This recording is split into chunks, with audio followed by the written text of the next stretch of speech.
Students, good morning to all. आज जो topic है हमारा वो है paper second angiosperm anatomy and economic botany का जो फर्स्ट यूनिट का टॉपिक है एपिकल मेरिस्टेम, यानी कि जो शीर्षस्थ विभज्योतक, इनके बारे में आज एक जो जनरल डिस्कशन है वो हम लोग करेंगे। तो apical meristem organization, root and shoot, यानी कि जो शीर्षस्थ विभज्योतक जड़ तथा जो प्ररोह, उन दोनों में उसका ऑर्गेनाइजेशन किस प्रकार का होगा, संगठन किस प्रकार का होगा, इसके विषय में हम लोग आज बातचीत करेंगे। तो सबसे पहले जो है वो हम देखेंगे कि मेरिस्टेम जो है या विभज्योतक जो है वो क्या है और उसकी कोशिकाओं की संरचना कैसी होगी और ये क्या कार्य करेंगे। तो यहाँ से हम लोग स्टार्ट करते हैं। मेरिस्टेम या विभज्योतक किसी भी पादप के शरीर में बढ़ने वाला जो उत्तक है वो कुछ प्रारंभिक कोशिकाओं यानी कि इंसिपिएंट जो सेल्स हैं, यानी कि जो प्रारंभिक कोशिकाएं हैं, उनके द्वारा या उनके विभाजन के द्वारा इसका निर्माण होता है। और जो ये इंसिपिएंट जो सेल्स हैं, इन्हीं को यानी कि जो प्रारंभिक कोशिकाएं हैं, इन्हीं को हम लोग मेरिस्टेम या मेरिस्टेमेटिक सेल्स के नाम से जानते हैं। शुरुआत में जो विभज्योतक कोशिकाएं निर्मित होती हैं, इन्हें प्रोमेरिस्टेम या प्राक विभज्योतक कहा जाता है। मेरिस्टेम की जो कोशिकाएं हैं वो कोशिकाएं पूर्ण शक्त प्रकार की होती हैं, यानी कि उनके अंदर संपूर्ण शरीर को बनाने की जो कैपेसिटी है वो पाई जाती है। इस जो शब्द है, इसको जो पूर्ण शक्तता है, इसी को हम लोग बोलते हैं टोटिपोटेंट, यानी कि इनके अंदर टोटिपोटेंसी पाई जाती है। मेरिस्टेम जो नए टिश्यू हैं उनको निर्मित करने के अंदर विशेष जो इनका महत्वपूर्ण रोल रहता है। इनका करेक्ट प्लेसमेंट जो टिश्यू का है प्लांट बॉडी के अंदर, वो भी मेरिस्टेमेटिक कोशिकाओं द्वारा निर्धारित होता है। और जो इनका जो पोजीशनिंग है किसी भी टिश्यू की प्लांट बॉडी में, उसी को हम लोग बोलते हैं पैटर्न फॉर्मेशन, यानी कि उत्तकों का जो शरीर के अंदर जो विन्यास है वो किस प्रकार से निर्धारित होगा, कैसे निर्धारित होगा, तो इसको हम बोलते हैं पैटर्न फॉर्मेशन। जो मेरिस्टेम है वो किसी भी पादप के जो वृद्धि होती है उस वृद्धि के अंदर एक मुख्य रोल निभाता है। इसी प्रकार से जो पादपों के अंदर किसी प्रकार की जो घाव है या इंजरी है, इसको पुनः सही करने के लिए, यानी कि जो रीजनरेटिव जो पोटेंशियल है वो भी किसके कारण से होती है, मेरिस्टेम के कारण से होती है। मेरिस्टेमेटिक जो टिश्यू है, इस टिश्यू की जो सेल्स हैं उसके अंदर जो लक्षण होंगे वो क्या क्या लक्षण पाए जाएंगे कि फर्स्ट ऑफ ऑल तो कि वेजिटेटिव पार्ट के अंदर ये सेल्स पाई जाती हैं। दूसरा, प्रत्येक कोशिका जो है वो लिविंग है और इनके अंदर जो नॉन लिविंग सब्सटेंस है, यानी कि जो निर्जीव जो पदार्थ है वो इनके अंदर नहीं पाए जाते। इसी प्रकार से जो इनकी सेल वॉल है वो सेल वॉल बहुत ही थिन होती है, यानी कि प्राथमिक प्रकार की इनके अंदर कोशिका भित्ति पाई जाती है। और इनका जो शेप है वो आइसोडायमेट्रिक प्रकार का होता है, यानी कि समव्यासित प्रकार का होता है, यानी कि जो इनकी स्ट्रक्चर है वो कैसी है, समव्यासित है।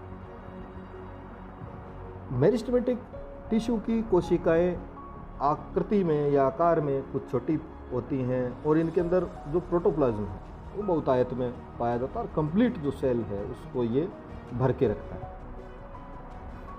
मध्य के अंदर इनके एक स्पष्ट न्यूक्लियस, यानी कि जो प्रोमिनेंट न्यूक्लियस है वो पाया जाता है। इन कोशिकाओं के अंदर रिक्तिकाओं की जो संख्या है या रिक्तिका या तो अनुपस्थित होंगी या रिक्तिकाएं बहुत ही छोटी और कम संख्या के अंदर पाई जाएंगी। साइटोप्लाज्म के अंदर प्लास्टिड्स जो हैं वो पाए जाएंगे, लेकिन वो प्लास्टिड क्लोरोप्लास्ट या क्रोमोप्लास्ट के अंदर विभक्त या विभेदित नहीं हुए होते। प्लास्टिड प्रोप्लास्टिड के रूप में पाया जाएगा। सेल्स या तो ये विभाजन कर रही होंगी या इनके अंदर विभाजन की क्षमता पाई जाएगी। विभजोतक कोशिकाओं के मध्य में इंटरसेल्यूलर स्पेस यानी कि इनके मध्य अंतराकोशिकीय जो अवकाश है वो नहीं पाया जाएगा। सेल्स मेटाबॉलिकली यानी कि उपापचयी रूप से बहुत अधिक सक्रिय होंगी और ये जब तक जीवित रहेंगी तब तक ये पूर्ण रूप से सक्रिय रहेंगी। मेरिस्टेमेटिक टिश्यू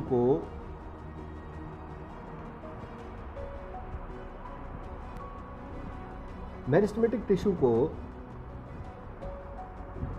वृद्धि विभाजन के प्लेन यानी कि प्लेन ऑफ डिवीज़न, इनकी प्लांट बॉडी में पोजीशन कि किस स्थान के ऊपर इनकी जो स्थिति है उसके आधार पर और उनके फंक्शन के आधार पर अलग अलग भागों के अंदर बांटा जाता है। तो जो फर्स्ट हम लोग देखेंगे कि ओरिजिन के बेसिस पर मेरिस्टेमेटिक टिश्यू कितने प्रकार का होता है। ओरिजिन के बेसिस पर जो यानी कि उत्पत्ति के आधार पर कि मेरिस्टेमेटिक जो टिश्यू है उसकी उत्पत्ति कब हो रही है और कैसे हो रही है, उसके आधार पर मेरिस्टेमेटिक टिश्यू को 3 प्रकार के अंदर बांटा गया है। सबसे पहला है प्रोमेरिस्टेम, दूसरा है प्राइमरी मेरिस्टेम और तीसरा है सेकेंडरी मेरिस्टेम। तो प्रोमेरिस्टेम या प्राइमोर्डियल मेरिस्टेम यानी कि प्राक विभजोतक जो है वो एम्ब्रियोनिक स्टेज के अंदर यानी कि जो भ्रूणीय अवस्था है उसके अंदर डेवलप होने वाला, विकसित होने वाला मेरिस्टेम, और ये विभजोतक की सबसे प्राथमिक जो फेज है उसके अंदर ये उत्पन्न होता है। प्राक विभजोतक ग्रोइंग पॉइंट्स के ऊपर यानी कि जो यंग ग्रोइंग पॉइंट्स हैं यानी कि जो शुरुआती जो युवा जो वृद्धिशील जो भाग हैं उनके शीर्ष पर पाया जाएगा। तो यानी कि रूट और शूट के शीर्ष पर ये पाया जाएगा।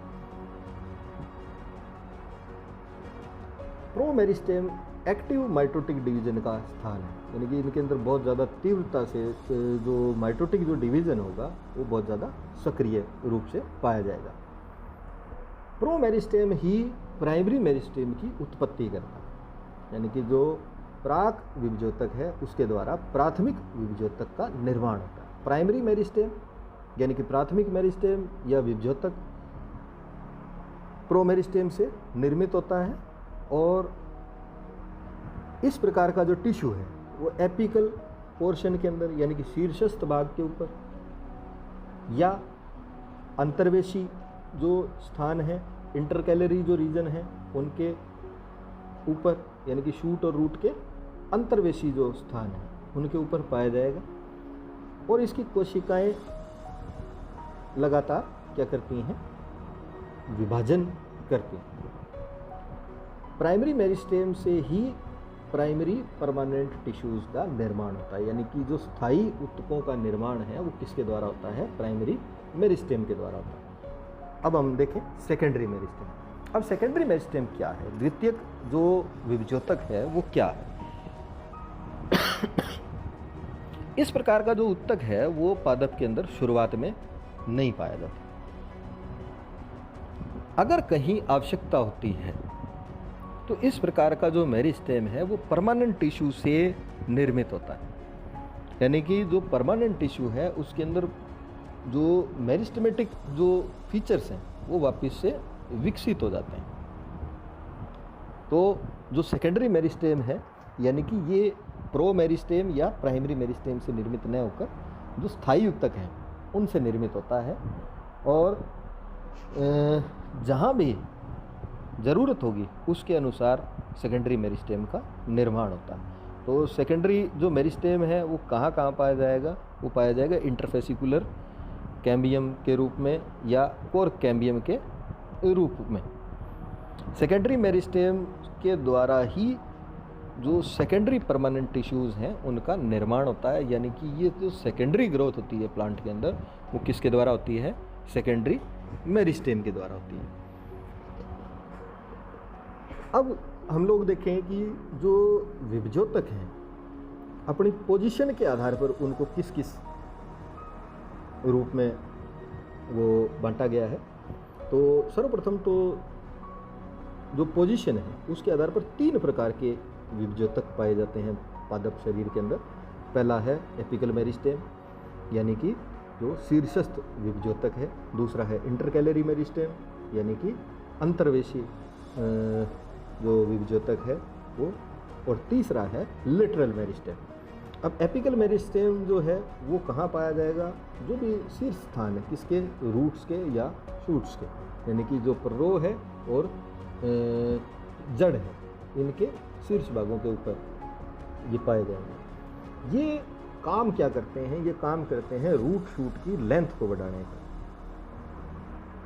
इस प्रकार के जो मेरिस्टेम है वो ग्रोइंग पॉइंट्स के ऊपर पाए जाएंगे, यानी कि जो विकास बिंदु है, ग्रोइंग पॉइंट्स जो एपिक्स के ऊपर पाए जाते हैं उनके अंदर ये एपिकल मेरिस्टेम पाया जाता है। दूसरा इंटरकैलरी मेरिस्टेम या अंतर्वेशी जो विभजोतक है। एपिकल मेरिस्टेम से कुछ जो दूरी पर शूट और रूट के अंदर जो परमानेंट टिश्यू उनके मध्य के अंदर कुछ भाग इंटरकैलरी मेरिस्टेम के रूप के अंदर पाया जाता है। और ये परमानेंट टिश्यू के अंदर इंक्लूडेड पोजीशन, यानी कि अंतर्विष्ट रूप में पाया जाता है। इंटरकैलरी मेरिस्टेम भी सेल डिवीजन की कैपेसिटी रखता है, यानी कि कैपेबल होता है इसमें।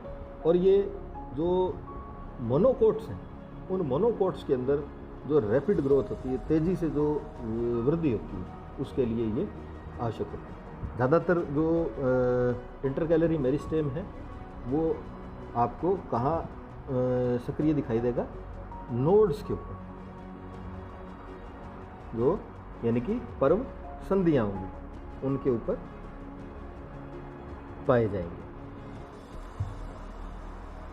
जैसे आपने बैम्बू या बांस के अंदर या जो ग्रासेज हैं उनके ब्लेड के बिल्कुल निचले सिरे के ऊपर ये जो टिश्यू हैं वो पाए जाते हैं। इसी प्रकार से जो टेरिडोफाइट एक्विसिटम है या मेंथा है, जो आपका पुदीना है, इनके अंदर ये इंटरकैलरी मेरिस्टेम आपको इजीली जो नोड पोर्शन यानी कि जो पर्व संधियाँ हैं उनके ऊपर ये आप लोग देख सकते हैं। लेटरल मेरिस्टेम का जो मुख्य काम होता है वो पार्श्वीय भागों के अंदर जो वृद्धि होती है, यानी कि जो किसी भी स्टेम है जैसे या रूट है, इनकी जो गर्थ है यानी कि इनकी जो चौड़ाई है उसको बढ़ाने का काम करते हैं। और ये यानी कि जो सेंट्रल सिलेंडर है उसके पार्श्व के अंदर पाए जाएंगे, यानी कि ये बाहर की ओर एक रिंग के रूप के अंदर पाए जाएंगे। तो वेस्कुलर कैम्बियम या कॉर्क कैम्बियम जो है वो इसका उदाहरण है। और ये बहुवर्षीय जो पादप है उनके अंदर निर्मित होता है। लेटरल मेरिस्टेम का जो निर्माण है वो परमानेंट टिश्यू के द्वारा होता है, यानी कि जो परमानेंट टिश्यू है वो परमानेंट टिश्यू डिवीज़न की कैपेसिटी को दोबारा से प्राप्त कर लेता है। यानी कि ये किस प्रकार का मेरिस्टेम है? Secondary meristem. अब हम लोग देखें कि फंक्शन के आधार पर, यानी कि ये जो मेरिस्टेम है वो अलग अलग कार्य करते हैं। उस कार्य के आधार पर जो मेरिस्टेमेटिक टिश्यू है या जो विभजोत की उत्तक है उनको 3 भागों के अंदर बांटा गया। पहला है हमारे पास में प्रोटोडर्म। तो प्रोटोडर्म क्या काम करेगा? ये जो यंग ग्रोइंग रीजन है प्लांट के यानी कि जो एपिक्स हैं उनके ऊपर पाए जाते हैं। ये आउटर मोस्ट लेयर के रूप में पाए जाएंगे, यानी कि सबसे बाहरी परत के रूप में पाए जाएंगे। और सामान्यतः ये काम क्या करेंगे, ये एपिडर्मल टिश्यूज़ की फॉर्मेशन करेंगे, यानी कि जो अधित्वचीय यानी कि एपिडर्मिस है उसका निर्माण करता है। प्रोकैम्बियम जो है वो प्रोटोडर्म के जस्ट इनसाइड पाया जाएगा, यानी कि प्रोटोडर्म की निचली सतह के अंदर पाया जाएगा।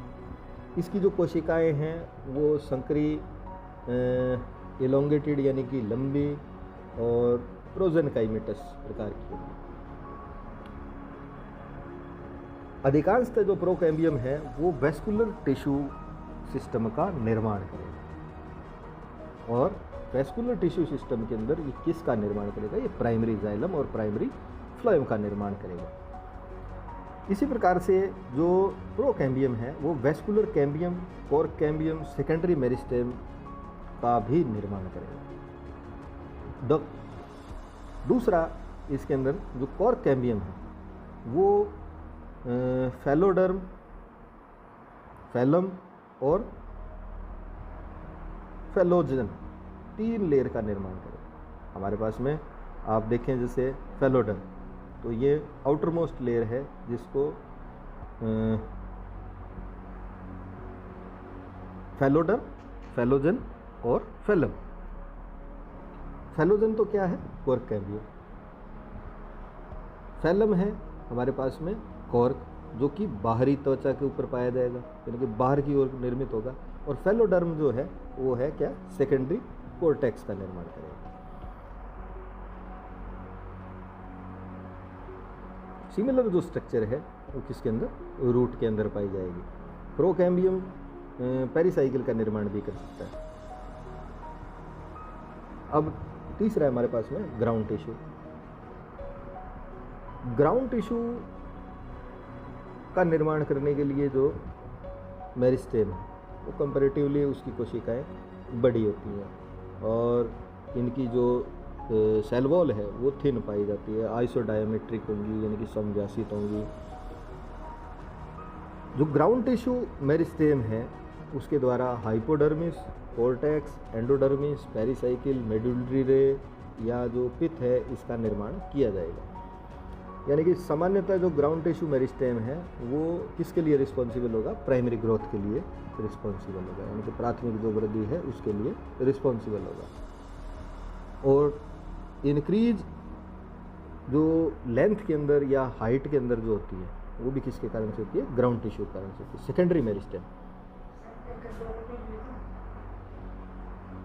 सेकेंडरी मेरिस्टेम ये जो सेकेंडरी मेरिस्टेम है ये किस रूप में पाया जाएगा, लेटरल मेरिस्टेम के रूप में पाया जाएगा। और ये स्टेम को चारों ओर से घेरे रखेगा, यानी कि जो भी लेटरल जो ग्रोथ होगी, यानी कि पार्श्वों में जो भी वृद्धि होगी वो किसकी के कारण से होती है, सेकेंडरी मेरिस्टेम से। ये आपको मैं पहले जो है उसमें बता चुका। इसके द्वारा सेकेंडरी जाइलम और सेकेंडरी फ्लोएम का निर्माण होता है। सेकेंडरी मेरिस्टेम जो है प्लांट के अंदर जो ट्रीज हैं उनके अंदर किसका निर्माण करता है, वुड का निर्माण करता है, यानी कि कास्ट का निर्माण करता है। और इनको जो वृक्षीय जो इनका स्वभाव है वो इनको देता है। सेकेंडरी मेरिस्टेम हर्बेशियस प्लांट्स के अंदर नहीं पाया जाता। कॉर्क कैम्बियम भी एक प्रकार का क्या है, सेकेंडरी मेरिस्टेम है। मैंने आपको पहले बताया जैसे फैलोजन जो बाहर की तरफ किसका निर्माण करेगा, कॉर्क का निर्माण करेगा, यानी कि फैलम का निर्माण करेगा। और अंदर की ओर वो किसका निर्माण करेगा, फैलोडर्म का, यानी कि सेकेंडरी कोर्टेक्स का निर्माण करेगा। अब हमारे पास में जो शूट एपिकल मेरिस्टेम है ये क्या है। शूट एपिकल मेरिस्टेम जो भी ग्राउंड से, यानी कि जो हमारे पास में ऊपर का जो अपर पोर्शन है वो सारा का सारा अबव जो ग्राउंड जितना भी जो पादप है उसका निर्माण कौन करेगा, शूट एपिकल मेरिस्टेम द्वारा करेगा। फ्लावरिंग प्लांट्स के अंदर जो ऑर्गेनोजेनेसिस होता है, यानी कि अंग जनन जो होता है, यानी कि फ्लावर का निर्माण है, फ्रूट का निर्माण है, ये सारा किसके द्वारा होता है? शूट एपिकल मेरिस्टेम के द्वारा।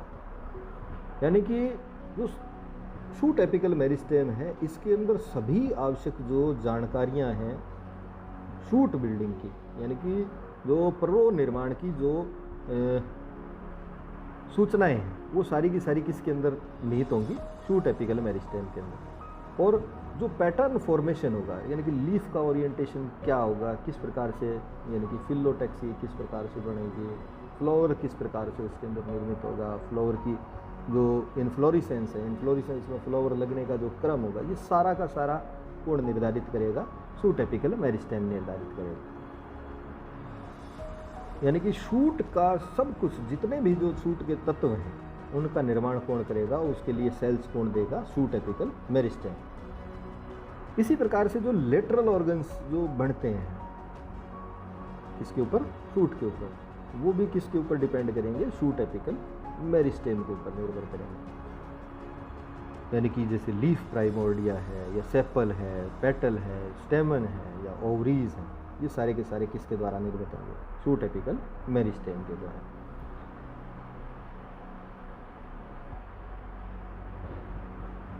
जो शूट एपिकल मेरिस्टेम,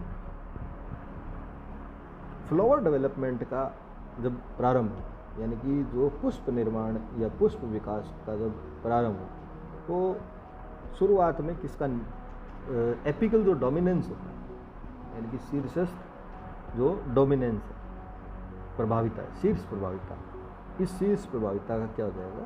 ये इसका समाप्त हो जाएगी, शीर्ष प्रभाविता। अब शूट एपिकल मेरिस्टेम प्लांट के अंदर किस किस का निर्माण करेगा? सबसे पहले सेंट्रल जोन जो है शूट एपिकल मेरिस्टेम के अंदर, तो ये शूट एपिकल मेरिस्टेम के सेंटर के अंदर ही पाया जाता है, और ये एक पूल के रूप में पाया जाता है, कोशिकाओं का एक पूल, यानी कि एक बड़ा समूह है जो अनडिफरेंशिएटेड है और इनडिटर्मिनेंट सेल्स हैं, यानी कि इनकी कोई विभेदित कोशिकाएं नहीं है, अविभेदित कोशिकाएं हैं। इस जोन की जो कोशिकाएं हैं वो स्टेम सेल यानी इनिशियल सेल के रूप में काम करेंगे, और जो मेरिस्टेम मेंटेनेंस का काम है वो भी इन्हीं के द्वारा किया जाएगा। यानी कि जो अगर कुछ कोशिकाएं इसके अंदर जो एक्टिव नहीं रहती, उनका स्थान कौन ले लेगा? जो सेंट्रल जोन की शूट एपिकल मेरिस्टेम की कोशिकाएं हैं वो उनका स्थान ले लेंगे। इसी प्रकार से अब हमारे पास में है पेरिफेरल जोन। पेरिफेरल जोन जो है शूट एपिकल मेरिस्टेम का, ये एक परत के रूप में पाया जाएगा, और इसकी जो कोशिकाएं हैं वो ज़्यादा तेज़ी से क्या करेंगी?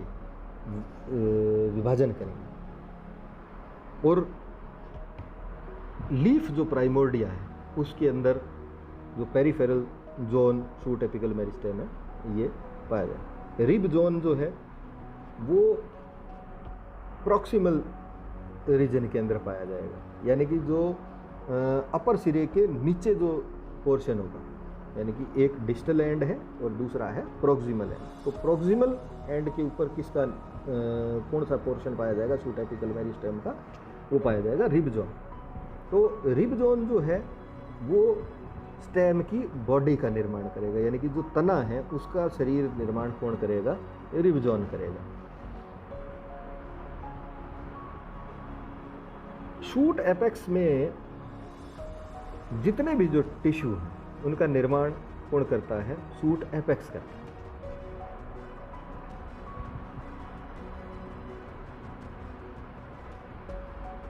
पर्रों का जो संगठन है, ये एपिकल मेरिस्टेम जो है, शूट एपिकल मेरिस्टेम, वो प्लांट टू प्लांट वेरी करेगा, यानी कि अलग अलग पौधों के अंदर अलग अलग प्रकार का क्या पाया जाएगा? इसका ऑर्गेनाइजेशन पाया जाएगा, यानी कि शूट एपिकल मेरिस्टेम का। वार्डला जो है 1957 के अंदर उन्होंने 5 जो रीजन है शूट एपिकल मेरिस्टेम यानी कि सैम के अंदर 5 उन्होंने अलग अलग जोन बताए, जिसमें पहला जो जोन है वो है डिस्टल रीजन, यानी कि दूरस्थ जो क्षेत्र है।